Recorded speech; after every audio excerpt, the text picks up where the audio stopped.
आज हम बात करेंगे गाउस के नियम के ऊपर। तो गाउस का नियम से पहले जो है सबसे पहले हम ये देखते हैं कि ये नियम मतलब किस तरीके से हम इसको फार्मूला को उत्पत्ति करेंगे और किस तरीके से सूत्रों को बनाएंगे। तो सबसे पहले देखते हैं कि हम फ्लक्स किसे कहते हैं। फ्लक्स क्या होता है कि कोई भी अगर आपके पास सतह होती है, कोई भी अगर आपके पास पृष्ठ होता है, उस पृष्ठ के लंबवत जो विद्युत क्षेत्र की रेखाएं गुजरती हैं, किसी भी पृष्ठ के लंबवत यानी 90 डिग्री का कोण बनाते हुए, किसी भी पृष्ठ के 90 डिग्री का कोण बनाते हुए जो विद्युतीय क्षेत्र की रेखाएं जो निकलती हैं, उससे छेद करके बाहर निकलती हैं, वो वाली विद्युतीय क्षेत्र की रेखाएं क्या कहलाती हैं? फ्लक्स कहलाती हैं। और फ्लक्स को फाई ई से प्रदर्शित करते हैं।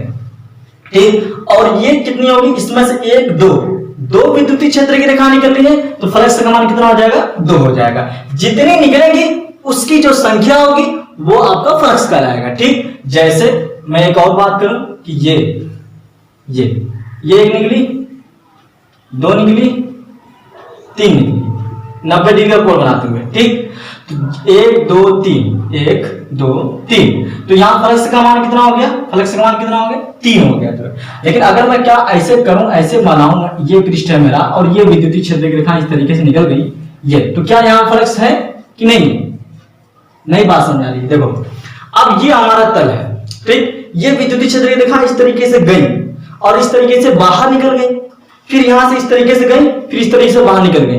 तो ये वाले इसके अंदर से जो छेद करके जो बाहर निकलती है वो आपका फ्लक्स कहलाता है। अब इसको हमने ऐसे कर दिया। अब ये विद्युतीय क्षेत्र की रेखा इस तरीके से चली गई, वो इस तरीके से भी चलेगी, लेकिन कोई इसके अंदर से छेद करके बाहर गई क्या? नहीं गई ना, तो फ्लक्स का मान कितना हो गया? 0 हो गया। उसी प्रकार यहाँ फ्लक्स का मान कितना हो गया? 0 हो गया। ये इस तरीके से रखा हुआ है और इस पर विद्युत क्षेत्र की रेखा इस तरीके से जा रही है, तो फ्लक्स का मान कितना हो गया?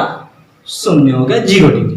ठीक, तो ये फ्लक्स होता है। अच्छा, हम बात करते हैं कि किसी भी बंद सतह के, कोई बंद सतह है उसमें अगर आवेश रख दें तो फ्लक्स का मान कितना होगा। तो सबसे पहले आप अपना ढंग सीखते हैं, इस तरीके से निकालते हैं जो है, तो करते हैं बात जो है किसी बंद सतह के लिए, किसी बंद सतह के लिए, किसी बंद सतह के लिए वैद्युत फ्लक्स की गणना, वैद्युत फ्लक्स की गणना। ठीक है, अगर हमारा कोई पृष्ठ या सतह ऐसी कि जो कि चारों तरफ से बंद है, उसके अंदर आवेश स्थित है, तो उससे गुजरने वाला फ्लक्स का मान कितना होगा। ठीक, देखो एक बंद सतह हम बना रहे हैं, एक बंद सतह हमारी है ये। ठीक, ये बंद सतह है, इसके बिल्कुल सेंटर में यानी कि बिल्कुल इसके केंद्र में एक आवेश क्यों स्थित है। ठीक, अगर मान लो ये आवेश धन आवेश है तो इसके कारण विद्युतीय क्षेत्र की रेखाएं बाहर निकलेंगी। ये इस तरीके से निकली, ये कुछ इस तरीके से विद्युतीय क्षेत्र की रेखा इस तरीके से बाहर निकली। ठीक, तो यहां पर इस बिंदु P पर मैं कहूं कि विद्युतीय क्षेत्र की इस बिंदु P पर फ्लक्स का मान ज्ञात कीजिए। ये विद्युतीय क्षेत्र की रेखा इस तरीके से निकली। अब यहाँ पे एक काम करते हैं, छोटा सा पृष्ठ ले लेते हैं, छोटा सा पृष्ठ। देखो जी, पृष्ठ को ऐसे लिखते हैं, छोटा सा पृष्ठ को ds लिखते हैं, तो यहाँ पर छोटा सा पृष्ठ हम ds लेते हैं। ठीक, ds हो गया। अब यहाँ पर सदिश क्षेत्रफल किधर होगा? सदिश क्षेत्रफल क्या होता है? किसी भी तल के लंबवत 90 डिग्री का कोण बनाते हुए जो रेखा होती है वो आपका सदिश क्षेत्रफल कहलाता है। तो ये सदिश क्षेत्रफल कुछ इस तरीके से निकलेगा, ds वेक्टर। ठीक, इसके इन दोनों के बीच में थीटा का मान कितना हो गया? थीटा का मान कितना हो गया? 0 डिग्री हो गया। इस बिंदु P पर हमने क्या किया? बिंदु P पर अगले पृष्ठ, छोटा सा पृष्ठ हमने लिया और इस पर विद्युतीय फ्लक्स की गणना करेंगे। जो अब करते हैं, सबसे पहले हमने क्या किया? हमने किया कि बिंदु P पर अवयव पृष्ठ यानी कि छोटा सा पृष्ठ, अवयव पृष्ठ ds लेते हैं। ठीक, छोटा सा पृष्ठ हमने ds लिया और इस पर हम क्या करेंगे? विद्युत फ्लक्स की गणना करेंगे। यानी कि बिंदु P पर वैद्युत फ्लक्स की गणना करेंगे, वैद्युत फ्लक्स की गणना। तो फ्लक्स क्या होता है? फ्लक्स किसी भी क्षेत्रफल से जो विद्युतीय क्षेत्र की रेखाएं बाहर निकलती हैं, तो ये विद्युत क्षेत्र की रेखाएं बाहर ये E निकली और एरिया किसके बराबर है? ds के बराबर है। तो फ्लक्स का मान कितना हो जाएगा? फ्लक्स का मान यहाँ पर छोटा सा हमको फ्लक्स मिलेगा, छोटा सा फ्लक्स d5 मिलेगा। ये किसके बराबर होगा? ये वेक्टर E वेक्टर ई और वेक्टर ds के बराबर होगा। भाई यहाँ पे कितना फ्लक्स निकलेगा? भाई पूरी सतह से निकलेगा, सभी पूरा फ्लक्स निकलेगा, छोटी सी सतह से निकल रहा है, छोटा सा फ्लक्स मिलेगा, छोटा सा फ्लक्स d फाई किसके बराबर होगा? Vector E into dot vector ds के बराबर होगा। भाई ये विद्युत क्षेत्र की तीव्रता देखा है और जिस क्षेत्रफल से निकल रही है यानी कि वेक्टर डॉट ds जो है, ठीक, ये तीव्रता। इसी कारण मैं कहूं कि इस बिंदु को बताओ, ये यहां पर इस बिंदु पर बिंदु मान लो ये क्यू है, मैंने कहा कि क्यू बिंदु पर विद्युत क्षेत्र की तीव्रता बता, विद्युत फ्लक्स का मान बताओ किसके बराबर होगा? यहाँ पे एक छोटा सा पृष्ठ आप बनाओगे, छोटा सा पृष्ठ यानी कि ds जो ds की खासियत कैसी होती है कि देखने से, दूर से देखने पर बिंदु लगे, नजदीक से देखने पर क्या लगे? जिसे ये मार्कर का ये जो है ना, ये आपका नोक जो है, आपको देखने से ये बिंदु लग रहा है, मेरे देखने से छोटी सी लंबाई लग रही है, ठीक, उसी प्रकार से ये ds हो गया, ठीक है। और यहाँ पर सदिश क्षेत्रफल इसी दिशा में होगा, वेक्टर ds, दोनों के बीच का कोण कितना होगा? थीटा बराबर 0 डिग्री, ठीक है। तो बिंदु r पर भी बिंदु q पर वैद्युत फ्लक्स का मान d फाई किसके बराबर होगा? d फाई जो होगा वो इसके बराबर होगा। यहां से विद्युत क्षेत्र की तीव्रता E डॉट किस क्षेत्रफल से निकल रहा है? ds डॉट वेक्टर ds, ठीक है। इसी प्रकार मैं कहूं कि यहां पर इस बिंदु से, इस r बिंदु से वैद्युत फ्लक्स का मान कितना होगा? छोटा सा फ्लक्स d फाई हमको बनाना है, छोटा सा हम पृष्ठ बना लेंगे, छोटा सा पृष्ठ ds, ठीक, और इसमें विद्युतीय फ्लक्स की गणना करेंगे, ये वेक्टर ds होगा, भाई दिशा होगा, इसके तल के लंबवत जो है, दोनों के बीच में थीटा का मान कितना डिग्री? 0 डिग्री जो है। तो यहाँ का बिंदु इसी प्रकार यानी कि सिमिलरली बिंदु r पर विद्युत फ्लक्स की गणना किसके बराबर होगी? d फाई किसके बराबर? यहां से विद्युतीय क्षेत्र की तीव्रता वेक्टर ई डॉट यहाँ का क्षेत्रफल वेक्टर ds। अगर मैं इस तरीके से करते करते ये सब सतहों को अगर आपस में जोड़ दूं, सारे ds को आपस में जोड़ दूं, क्या मिल जाएगा? इस पूरे सतह का क्षेत्रफल मिल जाएगा। यानी कि अगर मैं इन सारे फ्लक्सों को जोड़ दूं, छोटा सा फ्लक्स, छोटा ये इतना फ्लक्स करते अगर मैं इन सारे फ्लक्सों को जोड़ दूंगा तो सतह से कुल गुजरने वाला फ्लक्स मिल जाएगा। तो हम जोड़ते हैं, जोड़ने के लिए क्या इस्तेमाल करते हैं? समाकलन का। तो संपूर्ण पृष्ठ से गुजरने वाला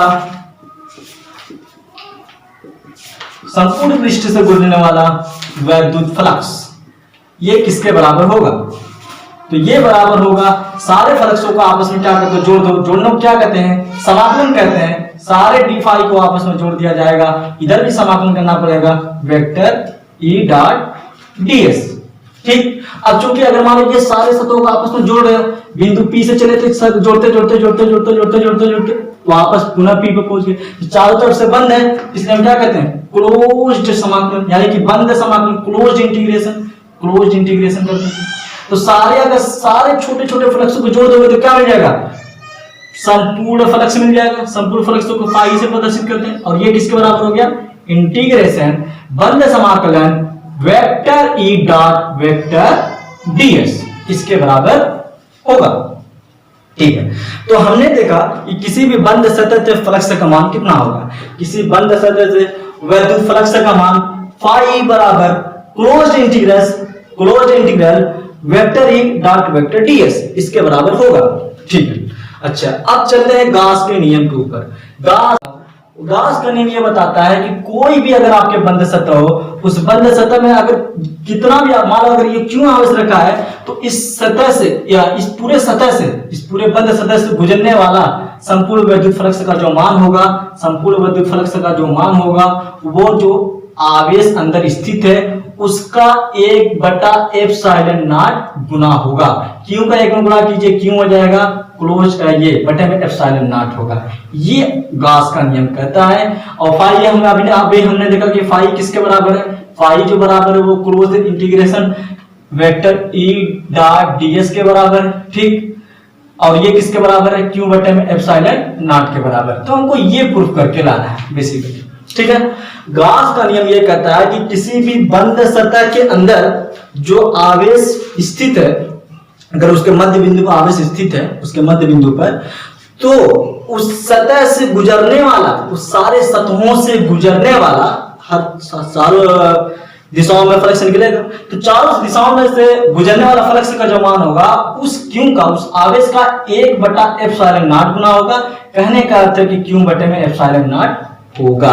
तो आओ सबसे पहले हम इसकी उत्पत्ति प्रूफ करते हैं और इसका प्रूफ पूछा जाता है जो, आओ प्रूफ करते हैं सबसे पहले।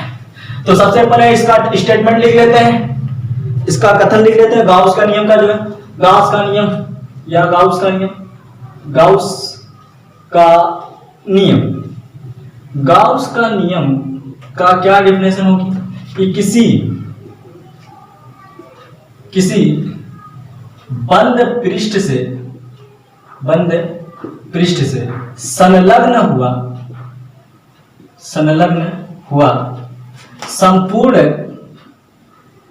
संपूर्ण वैद्युत फ्लक्स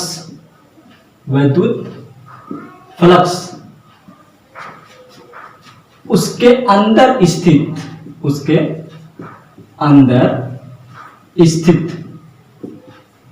अंदर स्थित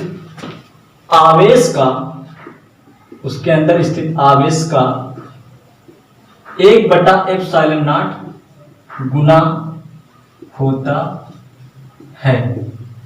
ठीक, ये इसका कथन है कि कोई अगर बंद सतह है उसके अंदर आवेश रखा गया है तो संपूर्ण वैद्युतीय फ्लक्स, उस सारे सतहों से निकलने वाला फ्लक्स का मान जो होगा वह 1/ε0 गुना होगा उसके अंदर स्थित आवेश का। और सबसे पहले प्रूफ करते हैं। तो प्रूफ हमको क्या करना है भाई, हमको प्रूफ ये करना है, हमको प्रूव करना है, हमको क्या सिद्ध करना है कि जो कुल संपूर्ण जो फ्लक्स होगा ये किसके बराबर होगा, ये उसके अंदर अगर मान लो क्यू आवेश स्थित है तो इसका 1/ε0 गुना होगा, यानी कि क्यू बटे में ε0 गुना, ये फिर इसका ना। चलो आप सबसे पहले इसका प्रूफ करते हैं। प्रूफ यानी कि उत्पत्ति। ठीक है, प्रूफ करते हैं। सबसे पहले कोई बंद सतह ले लो। हमने एक बंद सतह ले ली, एक सबसे आसान के लिए बंद सतह के लिए गोला पड़ता है। गोला क्यों पड़ता है अभी आपको पता चल जाएगा। इसके अंदर मान लेते क्यू आवेश स्थित है, अगर मान ले वो धन आवेशित है तो इससे विद्युत क्षेत्र की रेखाएं इस तरीके से बाहर निकलेंगी, जो है ये इस तरीके से बाहर निकली, ये इस तरीके से बाहर निकली, इस तरीके से बाहर निकलेंगे। ठीक है, हम यहाँ तक कहीं पर भी गणना कर लेते हैं। अगर ये बिंदु मान ले P है, ये बिंदु का मान मान लेते तो Q है, इस बिंदु का मान लेते R है। चलो बिंदु P पर करते हैं। सबसे पहले हमने काम क्या किया कि एक हमने पृष्ठ गोलाकार का कल्पना की, माने उसके मध्य बिंदु पर या उसके केंद्र पर क्यों आवेश स्थित है जो है। ठीक है, और हमको विद्युत फ्लक्स की गणना करनी है तो लिख लेते यही बात जो है कि एक गासीय पृष्ठ क्या होता है अभी आपको बताएंगे जो है। गासीय पृष्ठ गोल आकार का कल्पित किया गया, यानी कि कल्पना की गई, कल्पित किया, जिसके केंद्र में क्या है, क्यों आवेश स्थित है, जिसके केंद्र में क्या है, क्यों आवेश स्थित। ठीक है, एक हमने गासी पृष्ठ क्या होता है कि हर सतह के हर बिंदु पर विद्युत क्षेत्र की तीव्रता एक समान है। आप देख लीजिए यहां से यहां तक की दूरी मान r मान, तो इस बिंदु विद्युत क्षेत्र की तीव्रता E का मान क्या होगा, एक समान, और यहां से यहां तक की दूरी B क्या होगी, r, क्योंकि ये गोला है, गोले से यहां से सतह की दूरी आपकी क्या गलत, त्रिज्या गलत है, और त्रिज्या तो समान होती है जो, तो यहाँ विद्युत क्षेत्र की तीव्रता E का मान भी एक समान होगा, यहाँ विद्युत क्षेत्र की तीव्रता E का मान एक समान होगा, यहाँ विद्युत क्षेत्र की तीव्रता E का मान एक समान होगा। ठीक है, अगली चीज कि थीटा का मान सतह पर हर जगह समान होगा। देख लीजिए ये विद्युत क्षेत्र की तीव्रता ये E की दिशा है, और यही आपके पास विद्युतीय और ये आपके पास का सदिश क्षेत्रफल वेक्टर ds की दिशा है। दोनों के बीच में कितने डिग्री का कोण दिख रहा है आपको, 0 डिग्री। यहां पर बात करें ये वेक्टर E की दिशा a, यहां से ये वेक्टर ds की दिशा, दोनों के बीच में कितने डिग्री का कोण, 0 डिग्री का। तो गासी पृष्ठ ऐसा होता है कि सतह के किसी बिंदु पर थीटा का मान 0 होता है, विद्युत क्षेत्र की तीव्रता एक समान होती है, ऐसे पृष्ठ को गासी पृष्ठ कहते हैं। तो क्लियर, कंफर्म हो गया। गासी पृष्ठ क्या होता है कि गासी पृष्ठ एक ऐसा कल्पना हुआ पृष्ठ होता है जिसके प्रत्येक सतह पर विद्युत क्षेत्र की तीव्रता एक समान होती है, और क्या होता है, थीटा का मान एक समान होता है। ठीक है, उसके क्यू पर, ठीक है। अब हम क्या करते हैं, बिंदु P पर एक अवयव पृष्ठ, ये बिंदु P पर एक छोटा सा पृष्ठ क्या लेते हैं, ds लेते हैं, और इससे गुजरने वाले फलक से की गणना करते हैं, ठीक है। तो और ये तो पहले हम कर चुके हैं, अब डाट हम फॉर्मूला लगाते हैं कि बिंदु P पर अवयव पृष्ठ, बिंदु P पर अवयव पृष्ठ ds लेते हैं, ठीक है। एक काम करते हैं कि एक ही दफा लगाते नहीं तो प्रूफ बहुत लंबा हो जाएगा। एक काम करते, संपूर्ण वैद्युतीय फ्लक्स किसके बराबर होगा, अतः संपूर्ण पृष्ठ से गुजरने वाला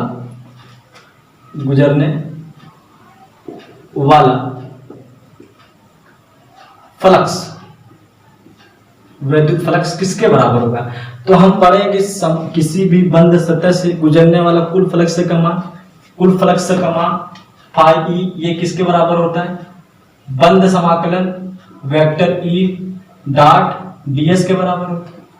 या इसका परिमाण लिखें तो डॉट वाली चीज को हम कैसे लिखते हैं, डॉट वाली चीज को cos थीटा से गुणा कर देते हैं, यानी ये हुआ कि बंद समाकलन vector E dot ds, dot हट जाएगा और आपका गुणा हो जाएगा cos थीटा, ठीक है, ये वेक्टर हट जाएगा, इसका ये परिमाण लिखा गया है, ठीक।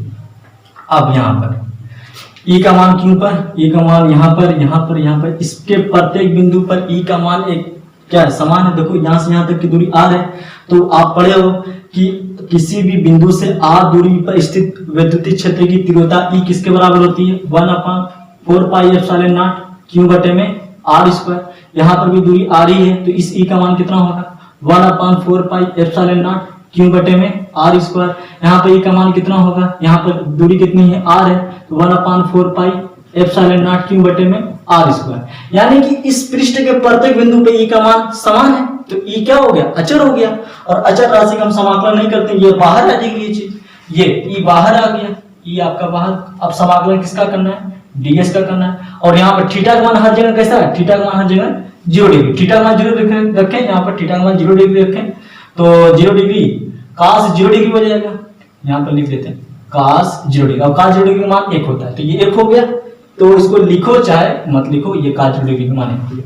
अच्छा, ये समाकलन कर रहे हैं ds का, ds मतलब छोटा सा पृष्ठ, और छोटा सा पृष्ठ का समाकलन मतलब सारे पृष्ठों को, सारे छोटे छोटे पृष्ठों को आपस में जोड़ दो। तो सारे छोटे छोटे पृष्ठों को अगर आपस में जोड़ दोगे तो आपको क्या मिल जाएगा, इस संपूर्ण पृष्ठ क्या मिल जाएगा, क्षेत्रफल मिल जाएगा। इसका मतलब ये होगा कि सारे पृष्ठों को आपस में जोड़ दोगे तो आपको क्या मिल जाएगा, आपको इस गोले का, भाई किसका पृष्ठ है ये, गोले का, तो गोले का संपूर्ण पृष्ठ मिल जाएगा, एक तरह से कहा जाए। अब गोले का संपूर्ण पृष्ठ किसके बराबर होता है, गोले का संपूर्ण पृष्ठ बराबर होता है 4 पाई r स्क्वायर के बराबर। और E का मान कितने, यहाँ पर E का मान कितना है हर जगह, E का मान, अच्छा यहाँ पर लिख लेते हैं E गोले का संपूर्ण पृष्ठ किसके बराबर होता है, 4 पाई r स्क्वायर। समीकरण नंबर 1 मान के रख दो। अच्छा, E का मान हर बिंदु पर एक समान, r दूरी पर स्थित किसी भी बिंदु से r दूरी पर स्थित वैद्युतीय क्षेत्र की तीव्रता E किसके बराबर होती है, 1/4 पाई एप्सिलॉन नॉट q बटे r स्क्वायर। तो E का मान सतह के किसी बिंदु पर या पृष्ठ के किसी बिंदु